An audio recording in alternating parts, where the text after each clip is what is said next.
Okay.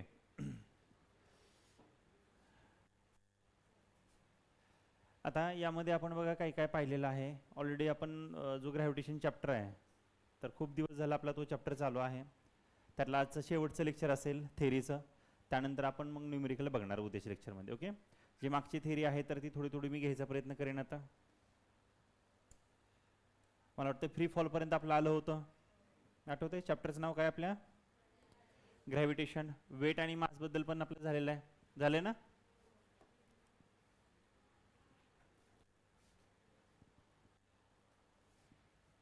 ओहो.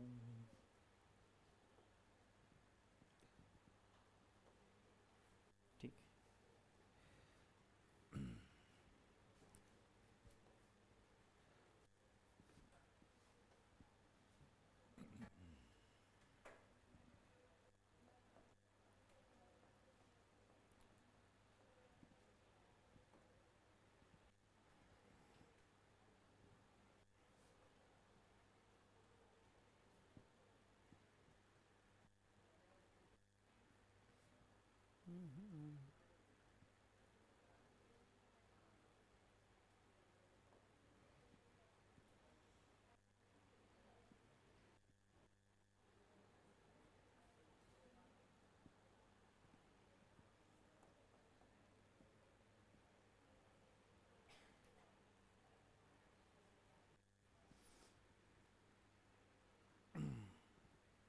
Okay.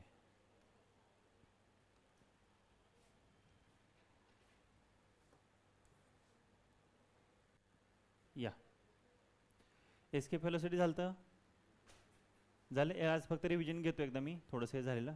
Gravitational potential energy झाले का रे? झालंय. फ्री फॉल झालंय.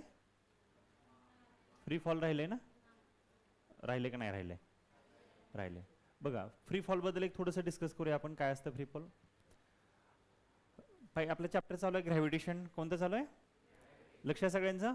चल लक्ष द्या, लक्ष द्या, लक्ष द्या सगळेजण. आपल्या चॅप्टरचं नाव आहे ग्रॅव्हिटेशन. ग्रॅव्हिटेशनमध्ये आपण बऱ्यापैकी सगळ्या गोष्टी बघितल्यात. काय बघितलं? सगळ्यात अगोदर आपण बघितलं मोशन. मोशनमध्ये बघितलं सर्क्युलर मोशन. बरोबर आहे. लिनियर मोशन वगैरे हे झालं होतं. मग सर्क्युलर मोशन सांगत असताना आपण एक डेफिनेशन सांगितली होती. एक फोर्स डिफाईन केला होता. काय नाव होतं त्या फोर्सचं? Centripetal force. अगदी बरोबर आहे ना. सर्क्युलर मोशन तेव्हाच म्हणजे परफॉर्म होतं जेव्हा काय हो लागतं आपल्याला, कोणता फोर्स ॲक्ट करावा लागतो? Centripetal force. लक्ष आहे? त्याचं नाव काय दादुल्या? लक्ष दे इकडे. हां इकडे तिकडे बघू नका, माझ्याकडे लक्ष द्या. 1-2 मिनटं आपण रिवाईज करू. इथे लिंक लागेल आपल्याला. मग तो असतो आपला सर्क्युलर मोशन. कोणता मोशन?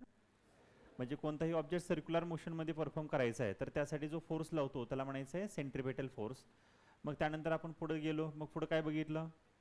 ग्रॅव्हिटेशनल फोर्स बघितला. आपण सांगितलं कोणतेही जे दोन ऑब्जेक्ट असतात त्या दोन ऑब्जेक्टमध्ये जो काय अट्रॅक्टिंग फोर्स आहे, म्हणजे जो काही युनिव्हर्सल फोर्स आहे, तर त्याचं नाव आहे ग्रॅव्हिटेशनल फोर्स आहे ना. Every object in the universe attract every other object with a definite force and this force is directly proportional to the product of the masses of the two object. हे आपलं झालं होतं श्रेया है ना. नंतर आपण काय बघितलं? ग्रॅव्हिटेशनल फोर्स झाल्यानंतर आपण जी ची व्हॅल्यू बघितली. स्मॉल जी ची व्हॅल्यू काय आली होती सांगा बरं? Small G M upon sorry capital small G is equal to capital G M upon R square. आठवते सगळ्यांना? आठवते? नाही आठवते? आठवते? नाही आठवते? काय होतंय? आठवते की नाही आठवते? अरे असलं झालं ना आपलं राजानो.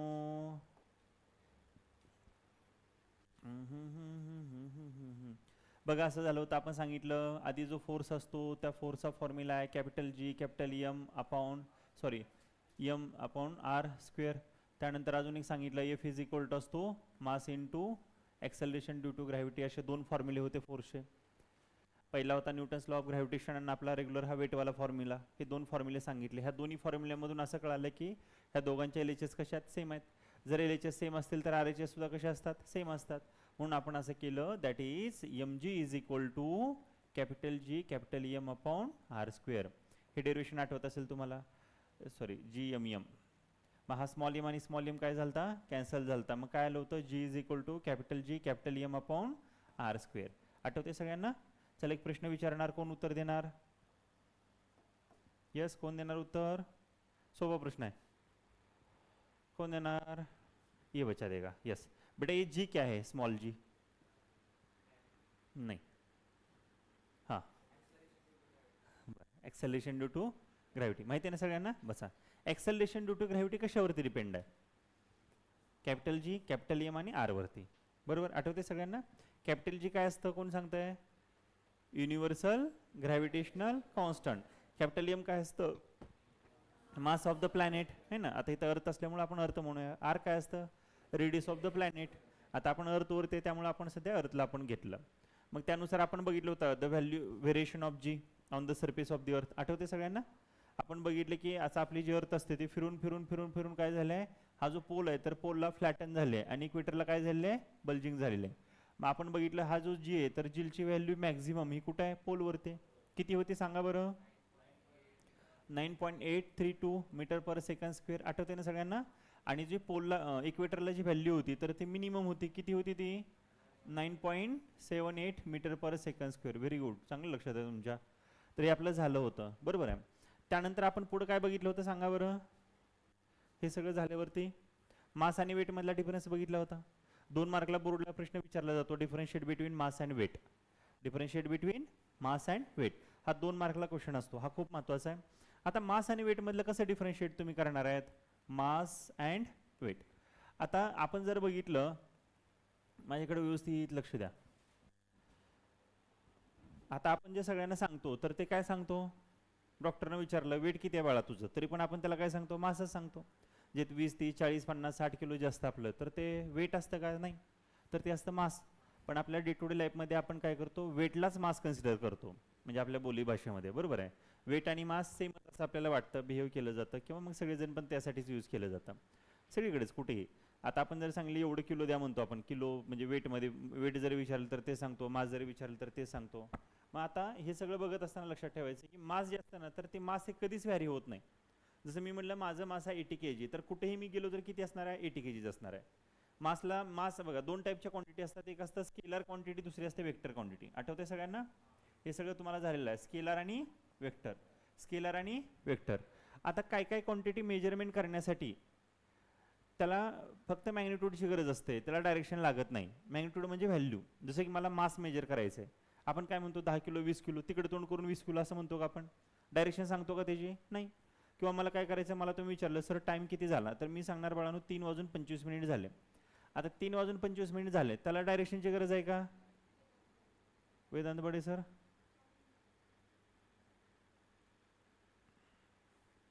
द्या लवकर.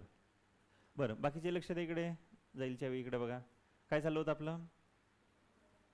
हां, स्केला टाईम मोजायचा. आता टाईम मोजत असताना मी सांगितलं 3:25 झाले, मग इकडे तोंड करून किती झाले, तिकडे तोंड करून किती झाले असं विचारणार का तुम्ही? त्याला डायरेक्शनची गरज आहे का? अरे टाईम सांगायला डायरेक्शनची गरज आहे का? अजिबात नाही. मग अशा काही क्वांटिटी असतात ज्याला डायरेक्शनची गरज लागत नाही, त्याला म्हणायचं स्केलर क्वांटिटी. पण काही काही क्वांटिटी अशा असतात ज्याला डिफाईन करण्यासाठी, त्याची इन्फॉर्मेशन देण्यासाठी तुम्हाला डायरेक्शनची गरज लागते. For example force. मला फोर्स लावायचा आहे. काय लावायचं आहे? फोर्स. तर फोर्स लावायचं तर कोणत्या डायरेक्शनला लावायचं आहे?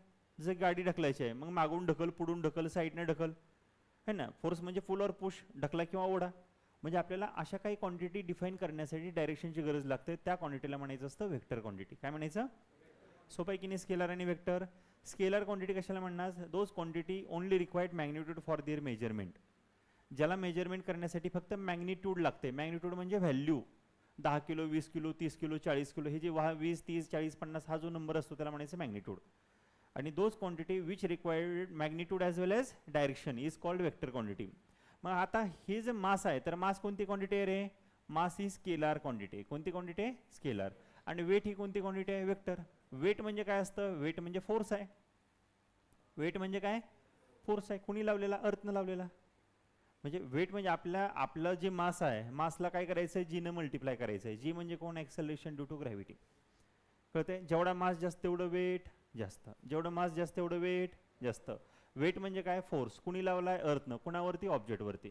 Weight is the force exerted by the earth on the object. इथपर्यंत क्लिअर आहे सगळ्यांचं? वेट म्हणजे काय? अर्थनं जे आपल्याला ओढते खाली, फोर्स जो लावलाय तर त्याला म्हणायचं वेट. हे सगळं तुम्हाला झालेलं आहे. त्यानंतर सांगितलं मास हे सगळीकडे कसं असतं? कॉन्स्टंट असतं. आणि वेट काय होतं? सगळीकडं बदलतं. का? कारण जी बदलतं. आपण इक्वेटरवरून पोलवरती गेलात, जीची व्हॅल्यू चेंज होते. जर जीची व्हॅल्यू चेंज होते तर वेटची व्हॅल्यू चेंज होणार ना. अरे फोर्स म्हणजेच वेट सांगितलं की मी तुम्हाला. पण आपण काय केलं? अर्थच्या सेंटरकडे चाललो, जीची व्हॅल्यू कमी होत जाते आपल्याला माहिती आहे. At the centre of the earth the value of G is 0. एक मार्काला प्रश्न विचारलाय. The acceleration due to gravity, the value of acceleration due to gravity at the centre of the earth is 0. While going from above the surface of the earth the value of acceleration due to gravity is decreases. जसं वरती वरती जातो तसं value काय होते, decrease होते. आणि infinite डिस्टन्सला काय होते, ती व्हॅल्यू 0 होते. हे सगळं आपल्याला झालेलं आहे. एक प्रॉपर लेक्चर आहे आपलं, है ना. ज्यानं काय उशीर असेल, अब्सेंट असेल तर त्यांनी लेक्चर बघून घ्या.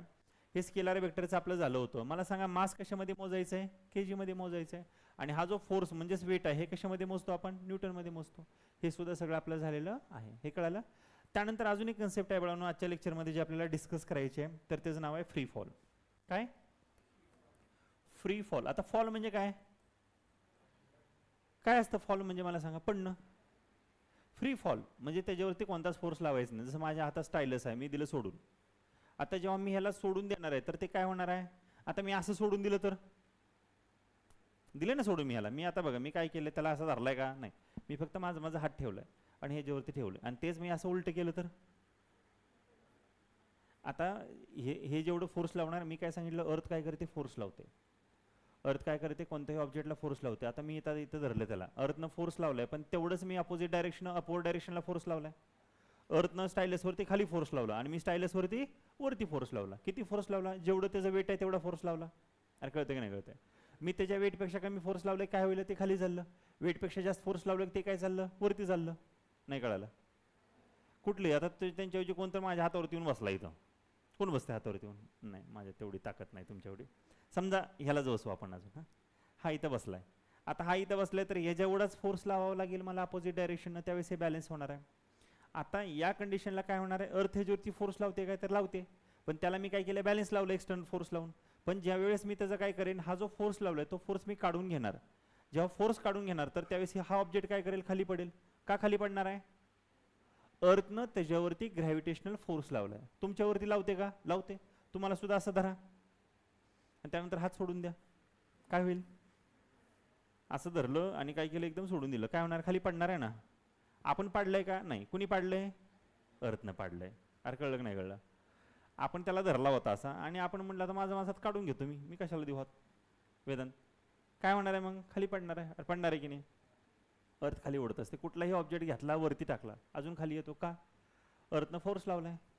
मग असा कोणताही ऑब्जेक्ट जो अर्थच्या इन्फ्लुएन्समध्ये खाली पडतोय, अर्थच्या ग्रॅव्हिटेशनल फोर्सच्या इन्फ्लुएन्समध्ये खाली पडतोय, त्याला म्हणायचं फॉलिंग फ्रीली किंवा फ्री फॉल. कळते सगळ्यांना. कोणताही ऑब्जेक्ट अर्थच्या इन्फ्लुएन्समध्ये खाली खाली खाली पडत चाललाय, तर इन्फ्लुएन्स कळतो की नाही कळतो, इन्फ्लुएन्स. अरे माझं पोरगा अगोदर कधी कधी पालक सांगतात, आमचा सर मुलगा खूप चांगला होता अगोदर, पण त्याला ते मित्र भेटला तेव्हापासून काय झालं, तो काय बिघडला काय कळालंच नाही. त्याच्या इन्फ्लुएन्समध्ये तो गेला, है ना, प्रभावात त्याच्या गेला. मग आता अर्थचं जी ग्रॅव्हिटेशनल फोर्स आहे इकडं तिकडं सगळा, मग त्याच्या ह्याच्यामध्ये असेल तर ते अट्रॅक्ट करणार आहे. आता ह्याला मूनवरती नेऊन ठेवला, मामाच्या गावाला आंबे खायला, तिकडे नेऊन ठेवल्यानंतर अर्थ त्याच्यावरती तेवढा फोर्स लावेल का, नाही. त्याच्यावरती मून फोर्स लावणार आहे. अरे कळते की नाही कळते, बरोबर आहे की नाही. तसंच मग ह्यालाच म्हणायचं फ्री फॉल. फ्री फॉल म्हणजे काय, जो अर्थच्या ग्रॅव्हिटेशनल फोर्सच्या इन्फ्लुएन्समध्ये खाली पडतोय त्याला म्हणायचं असतं फ्री फॉल. काय म्हणायचंय, मग अशी छान अशी तुम्हाला डेफिनेशन सुद्धा दिलेली आहे फ्री फॉलची. देखने का है आपको, इसको कैसा वापस लेंगे रे.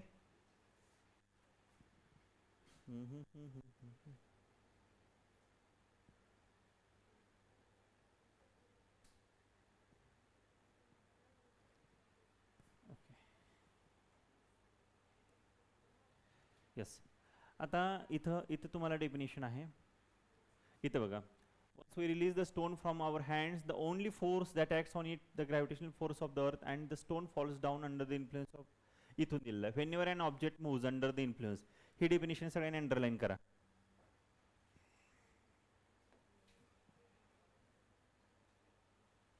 ही जी आहे ना wheneverची, whenever an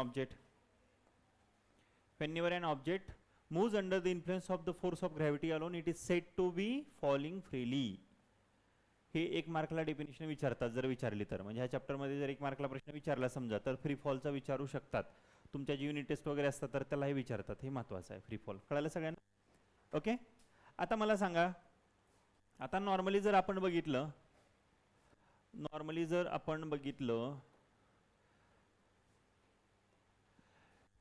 न्यूटनचे equation of motion किती आहेत? 3 आहेत. कोणते कोणते? v is equal to U plus a t. चला फटाफट सांगा. S is equal to U T plus half एटीचा स्क्वेअर.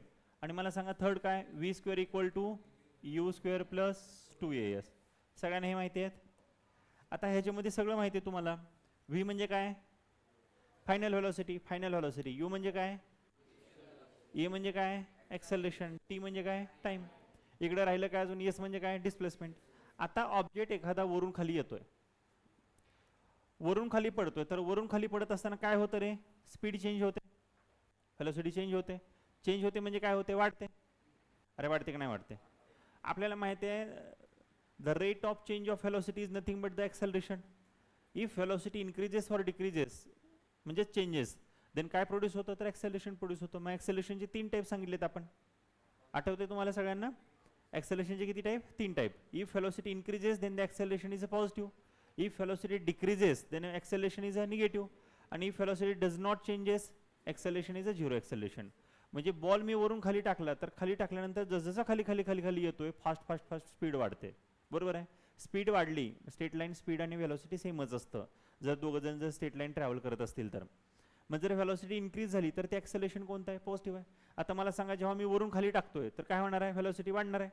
मग ह्यात जे ॲक्सेलरेशन प्रोड्यूस होणार हे कसं होणार आहे? पॉझिटिव्ह आहे. कळतंय?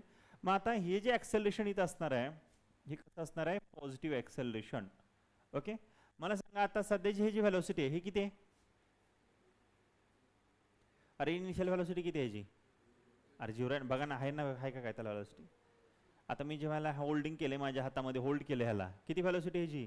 0. बरोबर आहे? मग जेव्हा फॉलिंग फ्रीली जेव्हा खाली पडतोय तर पडत असताना स्टार्टिंगची जी व्हेलॉसिटी आहे त्याची तर किती असणार आहे? 0 मीटर पर सेकंद असणार आहे. असणार का नसणार आहे? आणि त्यानं जे काय डिस्प्लेसमेंट ट्रॅव्हल केलेलं असणार आहे त्याची हाईट एवढं असणार आहे. जेवढं हाईट असेल तेवढं डिस्प्लेसमेंट असेल. मग ह्या सगळ्या व्हॅल्यूवरती टाकून द्या. डिस्प्लेसमेंट ॲज इट इज ठेवलं तरी चालेल. काय केलं तुम्हाला टेक्स्टबुकमध्ये बघा बरं. एसच्या ठिकाणी एच घेतलंय का? घेतलंय? गरज आहे? काय काय घेतलंय? बरं ठीक आहे, या इकडे बघा. चला पहिले इक्वेशन काय होईल मग? V is equal to U plus A T. काय होईल? व्ही इज इक्वल टू काय होणार आहे? यू किती आहे रे? यूची व्हॅल्यू किती आहे रे? 0. 0 ह्याच्यामध्ये ठेवा. 0 प्लस एच्या ठिकाणी काय ठेवणार तुम्ही? जी. म्हणजे काय आला? V is equal to G T. आहे का? टेक्स्टबुकमध्ये तुम्हाला असं दिलेलं आहे. मग ते कसं आलं कळालं सगळ्यांना? कशामुळे तसं दिलंय? तुम्हाला फ्री फॉलचे इक्वेशन लिहा म्हणतात. फ्री फॉलचे. मग त्या केसमध्ये हे इक्वेशन लिहायचं आहे. V is equal to G T. V is equal to where G is a acceleration due to gravity म्हणायचं आहे. V is a acceleration due to gravity. त्यानंतर सेकंड इक्वेशन काय येणार आहे? एस इज इक्वल टू यूची value किती आहे? 0. 0 into T. अरे 0 इंटू टी 0. अरे 0 कोणालाही मल्टिप्लाय केलं काय होतं? 0च होतं. मग हा 0 जाणार प्लस ॲज इट इज लिहिलं 0 प्लस तो ॲड करायचं नाही तर काय येणार आहे? हाफ जी टीचा स्क्वेअर. आणि तिसरं काय तुम्हाला? व्ही स्क्वेअर इक्वल टू यूची व्हॅल्यू 0 प्लस काय असणार आहे? 2 जी एस. हे झाले फ्री फॉलचे इक्वेशन. जे तुम्हाला फ्री फॉल दिलंय की नाही तर त्या फ्री फॉलचे इक्वेशन हे आहेत. कळलं सगळ्यांना फ्री फॉलचं? बघून एकदा कसं केलंय. पहिले ओरिजिनल इक्वेशन इकडे आहेत. हे कोणते इक्वेशन आहेत? कोणते इक्वेशन म्हणायचं याला? कोण सांगताय? याला कोणते इक्वेशन म्हणायचं? व्यवस्थित एक शब्द आहे महत्वाचा. कोण सांगताय? 9th ला झालेला आहे. कोण सांगताय? Newton's laws of motion. पण त्याच्या आधी एक शब्द आहे मोठा 7-8 अक्षरी. कोण सांगते? बघू. एकतर विद्यार्थी आहे का नाही मला? एकतर विद्यार्थी असा माझा तो लगेच सांगेल मला उत्तर. Yes, Newton's equation. त्याच्या आधी एक शब्द आहे रे. ग्रॅव्हिटेशन तर आता इंट्रोड्यूस झालाय शब्द तुम्हाला. आधी 9चं विचारतो मी तुम्हाला. न्यूटन्स आठवा बरं. आठवा ब्रेनवरती. के वरून सुरुवात होते. हिंट देतो. के वरून सुरुवात होते. न्यूटन्स के न्यूटन्स. हां काय तर म्हणलं कोणतरी. कायनेटिक 80% बरोबर आहे. 80% बरोबर आहे. म्हणजे थोडं राहिलं एक. केपलरचा काय संबंध आहे का इथं? केपलरचा जन्म आता झालाय आपला आधी चाललंय. हां म्हणजे 10वी झालं, आधी झालेला आहे तो, पण 10वीत इंट्रोड्यूस झालेत. असू दे सांगतो मी. Newton's kinematical equation of motion. Kinematical आठवतंय का? होतं की नाही तुम्हाला? अरे होतं नाही? आणि असेल तर जागेला 100 रुपये देणार का? मी 200 रुपये देणार नसेल तर देणार का? कोणतरी म्हणले की नाही नाही नाही आहे ना. Newton's kinematical equation of motion महत्वाचं आहे, बरं लक्ष द्या. हे 3 होते जेव्हा फ्री फॉलिंग मध्ये हे इक्वेशन येणार. कळालं सगळ्यांनी इथपर्यंत? ओके, पुढे जाऊया. अरे जाऊया का? येता का तुम्ही पुढे माझ्यासोबत? चलो, ये कैसा करने के बाद आया था रे? फाइल को टच करने के बाद आया था? हाँ डिस्को.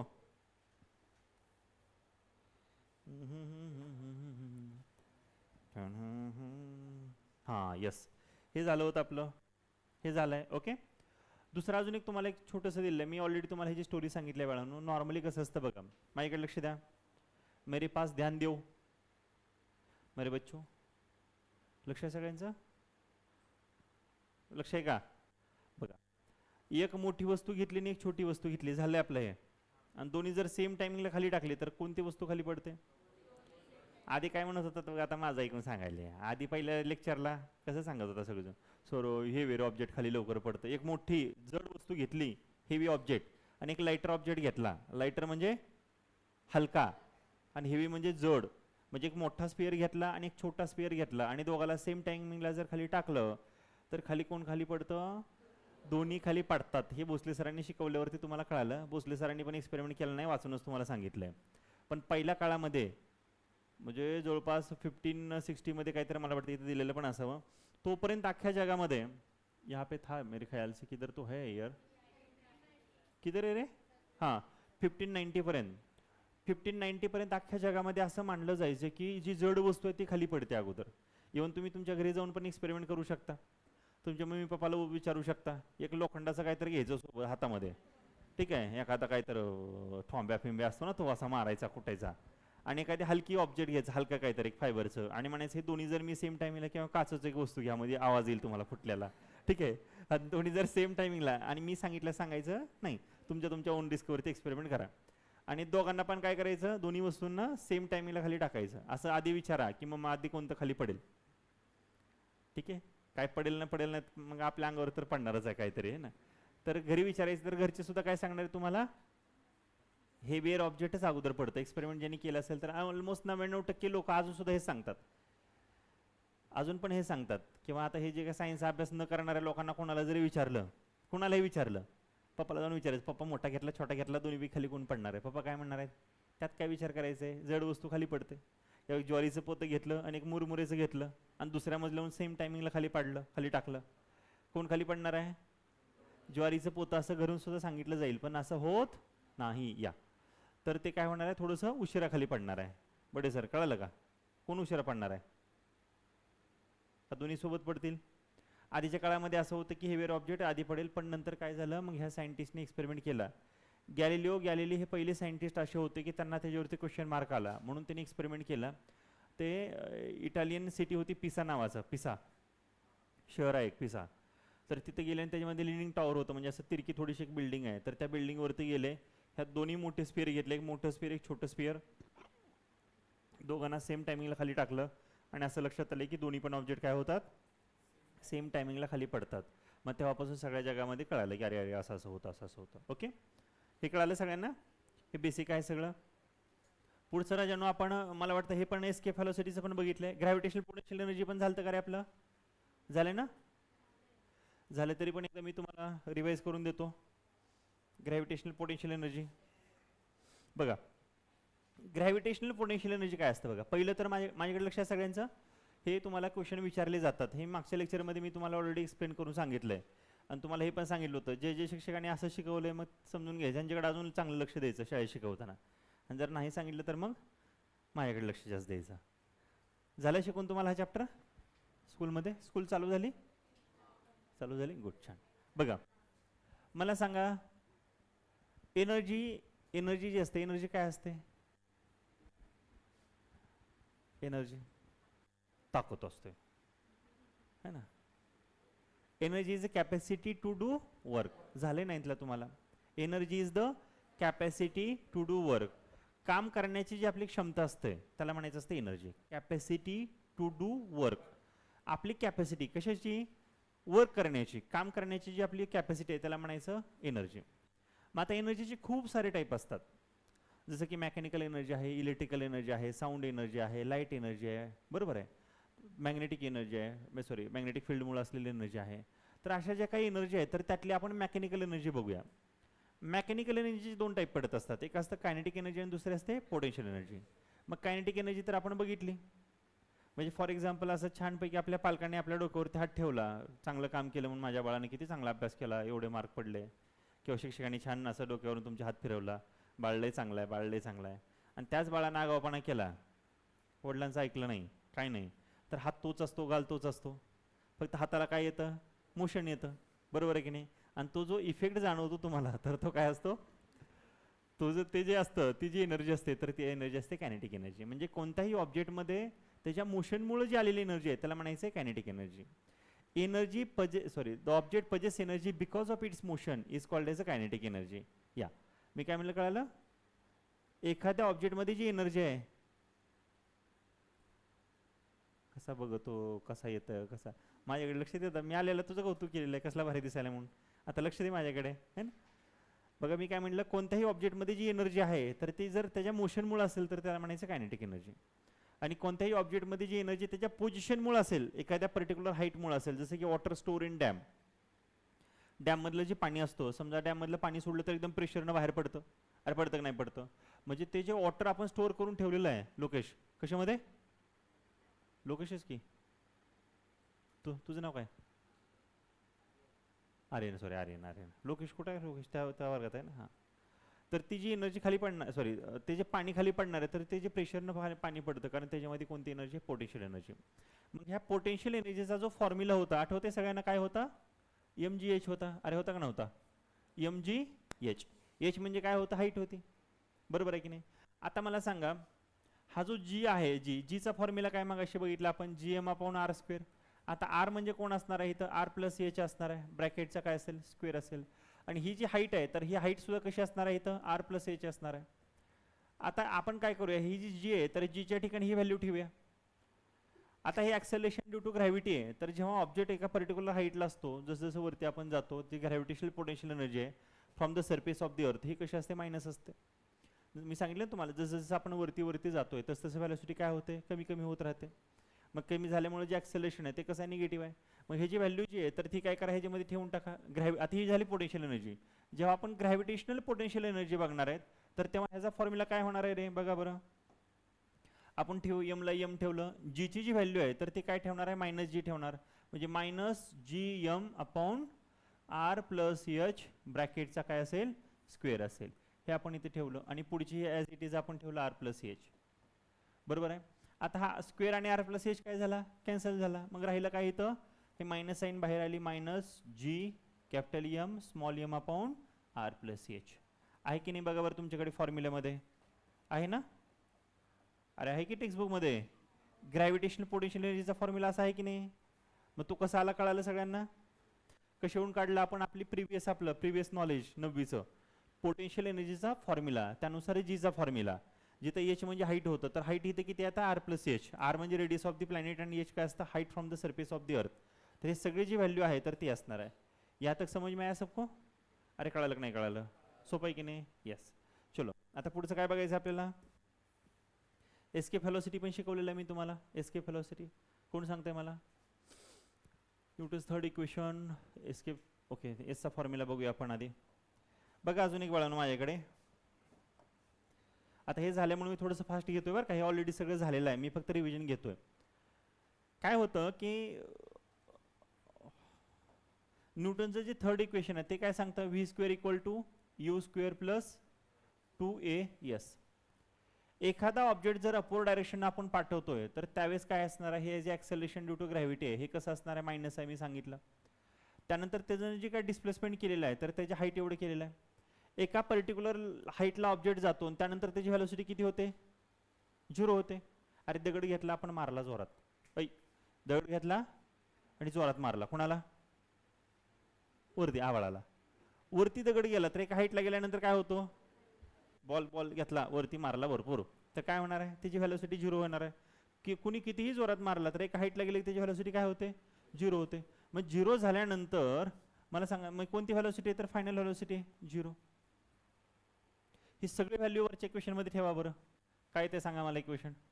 हां, व्हीची व्हॅल्यू काय होणार, 0, विच इज इक्वल टू हे काय असेल तुमचं यू स्क्वेअरला यू स्क्वेअर, इथं काय असेल तुमचा प्लस, हा काय असेल 2 मायनस जी, हे काय असेल एच असेल. आता इथे जर बघितलं तर हा मायनस इथे येणार, that is U square minus 2gh. आता इकडे आलं काय होणार आहे, plus 2gh which is equal to U square. तर एचची व्हॅल्यू काय येणार आहे रे, एचची व्हॅल्यू काय येईल, यू स्क्वेअर अपॉन 2g. हे येणार आहे तुमचा एच. एच म्हणजे कोण येणार आहे, तर डिस्प्लेसमेंट. अरे कोण येणार आहे, डिस्प्लेसमेंट. म्हणजे एखादा ज्या ऑब्जेक्टची जर हाईट आपल्याला अक्वायर करायची तर ती कशावरती डिपेंड असते, यू वरती आणि जी वरती. यू म्हणजे काय असतं, इनिशियल व्हेलोसिटी. म्हणजे स्टार्टिंगची व्हेलोसिटी जेवढी जास्त तेवढा ऑब्जेक्ट काय होणार, जास्त हाईटला जाणार. मी काय म्हणलं कळलं, जेवढी व्हेलोसिटी जास्त तेवढं तो जास्त वरती जाणार. आणि जेवढं ॲक्सेलरेशन ड्यू टू ग्रॅव्हिटी तेवढी हाईट जास्त. म्हणजे आता आपण जर मून घेतला तर एखादा ऑब्जेक्ट आहे, आता सपोज माझं ऋषीला घेतलं मी बाळाला माझ्या, त्याला लय असं वरी टाकताना मजा येते, त्याला समजा म्हणजे त्याला मजा येते, मला तेवढी येत नाही पण त्याला बाबा अजून टाक म्हणतं ते. मग त्याला समजा टाकलं मी, इथून टाकल्यानंतर तो गेला 1 मीटरवरती, किलोमीटर नाही मीटर, माझं पोरगा आहे तेवढं टाकणार नाही मी, एवढा वरती गेला 1 मीटर म्हणजे एवढं कळलं. असा घेतला टाक्का म्हणलं असं टाकलं वरती तर तो 1 मीटर जाणार. पण त्याला जर मी मूनवरती घेऊन गेलो, कुठे घेऊन गेलो, मूनवरती, चंद्रावरती, चंद्रावरती जर नेऊन मी असं जर त्याला टाकलं तर तो आहे त्याच्यापेक्षा 6 टाइम्सनं जास्त वरती जातो. किती टाइम्सनं, 6 टाइम्सनं. 6 टाइम्स म्हणजे 4 मजलेवरती, म्हणजे 2 मजलेवरती. इथे जर 1 मीटर जात असेल तर त्याच्या 3 मीटरचा साधारणतः एक स्लॅब असतो मी सांगितलं तुम्हाला, तर 6 मीटर म्हणजे 2 मजले जाणार वरती, डायरेक्ट वरती एवढ्या लांब जाणार. तुमच्या मला वाटतं टेक्स्टबुकवरती फ्रंटलाच आहे ते डायग्राम काहीतरी आहे का बघा बरं, तिथं मागे का पुढे काहीतरी आहे एक, नाही नोट्स कुठं तर आहे, ते आहे का काय,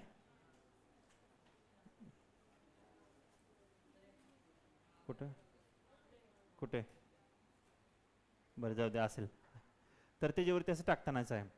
तर हे एक तुमचं आहे. आता एस्केप होणं म्हणजे काय होणं, तर अर्थ ग्रॅव्हिटेशनल फील्डच्या बाहेर जाणं, त्याला म्हणायचं एस्केप होणं. काय होणं, एस्केप होणं. एस्केप कळालं सगळ्यांना, एस्केप म्हणजे काय, एस्केप म्हणजे सुटणं.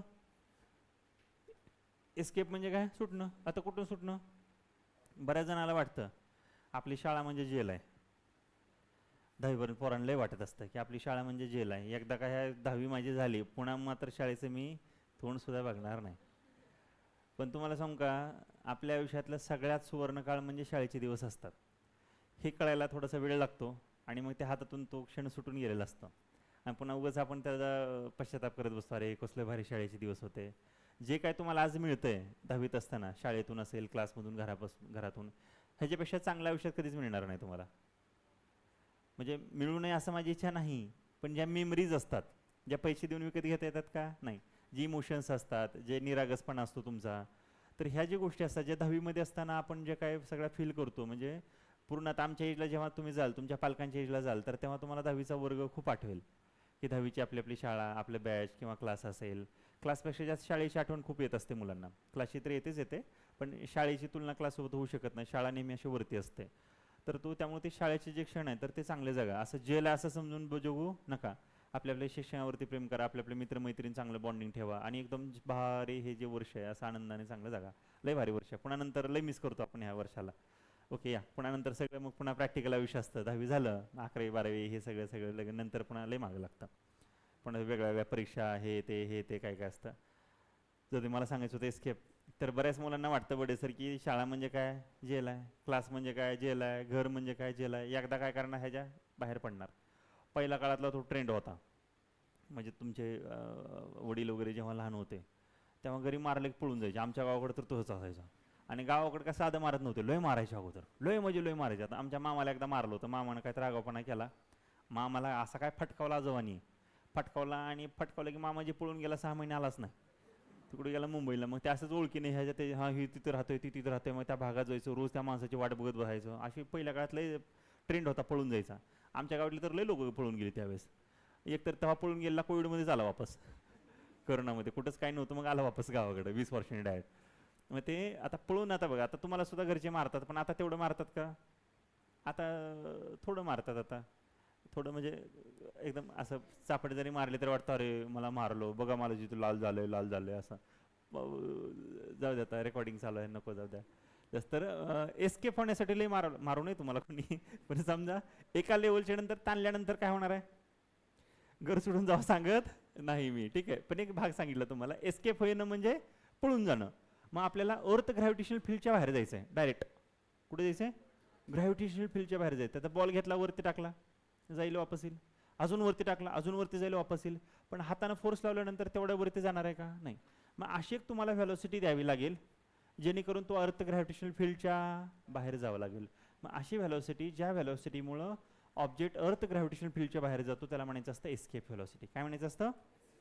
काय म्हणायचं असतं? अरे काय म्हणायचं असतं? आता बघा, आता ह्या एस्केप व्हेलॉसिटी बद्दलच आपण बघणार आहे बाळांनो. आता आधी आपण बघूया एनर्जी, जी दोन टाईपची एनर्जी असते, एक कायनेटिक एनर्जी आणि दुसरी आहे potential energy, gravitational potential energy. इकडे ओके. आता एक ऑब्जेक्ट आहे on the surface of the अर्थ आहे. कुठे आहे म्हणलं आपण? On the surface of the earth. On the surface of the अर्थ.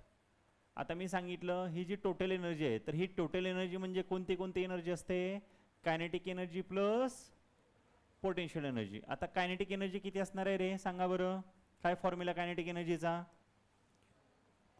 Half M V square. अरे आठवतंय ना? आठवतंय. Half M V square. Kinetic energy नवीला झाले ना, हे सगळ्याला येतं. Half M V square. M is a mass of the object, V is a velocity of an object. एखाद्या ऑब्जेक्टमध्ये जी कायनेटिक एनर्जी असते, तर हा फॉर्म्युला आहे. तसा पोटेन्शियल एनर्जीचा फॉर्म्युला काय आपण बघितला सांगा बरं मगा शी? Minus G capital M small M. Small M होतं का? Upon R plus H. अरे हो की नाही? आता समजा याला म्हणलं इक्वेशन नंबर 1. ह्या इक्वेशन नंबर 1 मध्ये कायनेटिक एनर्जी आणि पोटेन्शियल एनर्जीचा आपण इथं त्याच्यामध्ये फॉर्म्युला ठेवला. तर मला सांगा टोटल एनर्जी काय येणार आहे इथं? सांगा बरं. टोटल एनर्जी काय येणार आहे इथं? कायनेटिकचा काय फॉर्म्युला आहे? Half M V square. इथं प्लस प्लस मायनस काय होणार? मायनस. हा G M M upon R plus H. हा झाला ही झाली total energy on the surface of the earth. आता एखादा ऑब्जेक्ट गेला, कुठे गेला? ॲट इनफायनाईट डिस्टन्स गेला. ॲट इनफायनाईट डिस्टन्स म्हणजे वरती गेला, भरपूर लांब गेला. आता भरपूर लांब गेल्यानंतर त्यातली जी कायनेटिक एनर्जी असेल तर ती काय असेल? त्यातली कायनेटिक एनर्जी काय असेल मला सांगा? तर हाफ एम व्ही स्क्वेअर. पण इनफायनाईटला गेल्यानंतर व्हीची व्हॅलोसिटी किती असणार आहे? 0 असणार आहे. फायनल व्हॅलोसिटी जी असेल इनफायनाईट डिस्टन्सला काय होते? 0 होते. मग 0 असल्यामुळे ही पूर्ण कायनेटिक एनर्जी किती झाली रे? 0 झाली. मग मला सांगा पोटेन्शियल एनर्जी किती असणार आहे? पोटेन्शियल एनर्जी असणार आहे एम, बघा काय होता आपला formula? Minus G M M upon R plus H. H किती आहे? 0 आहे. Anything upon 0 0. म्हणजे ह्याला जर आपण बघितलं तर हे काय असणार आहे? ह्याची पण व्हॅल्यू पूर्ण काय येणार आहे? 0. मग आता इथं आपण ह्या इक्वेशन मध्ये ठेवलं पहिलं तर काय येणार आहे? Total energy at infinite distance किती आली? 0 आली. पण तुम्हाला आठवत असेल तुम्ही 9वीला होतात. कोणाकोणाला आठवत नाही? अरे तुम्ही 9वीला होतात, आठवतंय का? तिथे तुम्ही एक लॉ शिकलात. तो लॉ होता law of conservation of energy. आठवत आहे? येत आहे लॉ ऑफ कन्झर्वेशन ऑफ. लक्षात सगळ्यांचं? तोंडातली बोटं काढा सगळेजण. ते करत बसलेले सगळे असं एकदम छान फ्रेश बसा. फ्रेश कसं असतं? एकदम फ्रेश. कशी एनर्जी असते ट्रेकिंगला गेल्यावरती? तसं वर्गात शिकताना नसते एनर्जी. व्यवस्थित लक्ष द्या माझ्याकडे. देत आहे? अरे देत आहे का? कोण कोण आलं तर ट्रेकिंगला? हे मजा आली? हां छान, गुड. लक्ष द्या. आता आपण लक्ष द्या. Law of conservation of energy कोण सांगताय? हां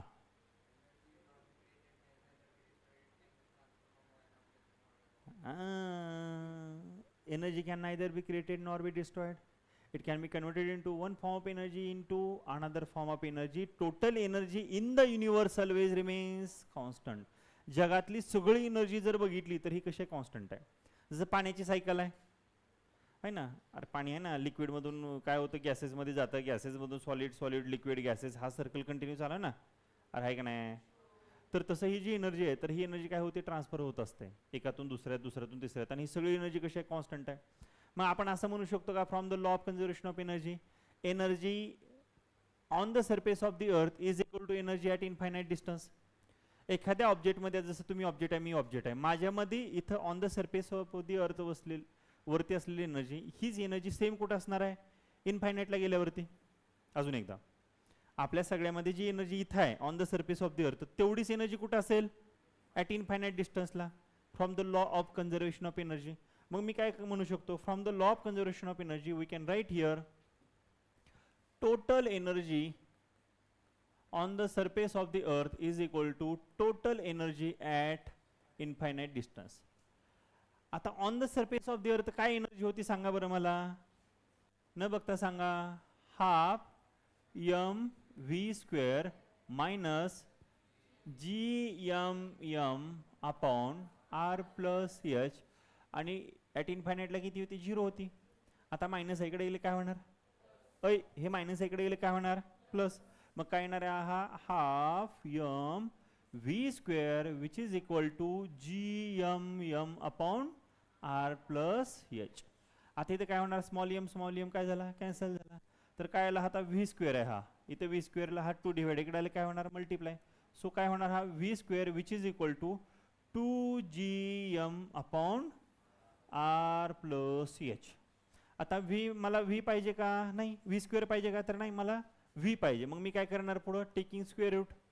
मग पुढं म्हणालो मी taking square root on both side, दोन्ही साइडचा मी स्क्वेअर रूट घेतला तर माझ्या असं लक्षात येऊन जाईल, व्ही स्क्वेअरचा स्क्वेअर रूट काय असतो, व्ही, आणि ह्याचा काय असणार आहे, under root of 2gm upon R plus H. ही जी व्हॅलोसिटी आहे बघानो, तर ह्या व्हॅलोसिटीला म्हणलं जातं एस्केप व्हॅलोसिटी. काय म्हणलं जातं, आणि हे जे असं असतं, आता हा झाला फॉर्म्युला, आणि हे जे आपण सगळं लिहिलं ह्याला म्हणायचं असतं डेरिव्हेशन. काय म्हणायचं असतं, कळते सगळ्यांना. आता ज्या मुलाला असे डेरिव्हेशन येतात विद्यार्थ्याला, तर तो विद्यार्थ्याचं कॉन्सन्ट्रेशन चांगलं असतं. ज्या मुलांचं कॉन्सन्ट्रेशन वीक असतं मग त्यांना डेरिव्हेशन जमत नाहीत. डेरिव्हेशन कसं याला म्हणायचं, डेरिव्हेशन म्हणजे विच डिराईव्ह द फॉर्म्युला, जे फॉर्म्युला डिराईव्ह करतो त्याला म्हणायचं असतं डेरिव्हेशन. जसं आपण एस्केप व्हेलॉसिटीचा फॉर्म्युला डिराईव्ह केला की नाही, अरे केला की नाही केला, मग त्याला म्हणायचं डेरिव्हेशन. जसं मग अशी स्मॉल जीचा डेरिव्हेशन फॉर्म्युला तयार केला आपण, स्मॉल जीचा केला ना आपण, अरे 2 फॉर्म्युले यूज केले, F is equal to G M one M two upon R square वाला, तू नाही का 2 फॉर्म्युले, हां त्याच्यावरून स्मॉल जी केलं. तसं आता हे जे एस्केप व्हेलॉसिटी काढलेलं आहे आपण, किधर गेला, हां ए, तर हा फॉर्म्युला महत्त्वाचा आहे, लक्षात ठेवा. मग ही एस्केप व्हेलॉसिटी काढली सायंटिस्टनी, आणि ही व्हेलॉसिटी किती आली, ही आलेली आहे, सगळे व्हॅल्यू फिक्स आहे ना, सगळे व्हॅल्यू. तर आता इथं अर्थसाठी आपण हाईट आपण समजा 0 घेतली. आता on the surface of the अर्थ बघायचं आहे, तर ही हाईट किती असेल, 0 असेल. मग ह्याला फायनल फॉर्म्युला येणार तुमचा escape velocity on the surface of the earth is equal to 2gm upon R. अरे येणार ना 2gm अपॉन आर. आता जी ची व्हॅल्यू फिक्स आहे, जी ची व्हॅल्यू फिक्स आहे, आर फिक्स हाय हो, तर म्हणा कमीत कमी कोण आहे जी, युनिव्हर्सल ग्रॅव्हिटेशनल कॉन्स्टंट.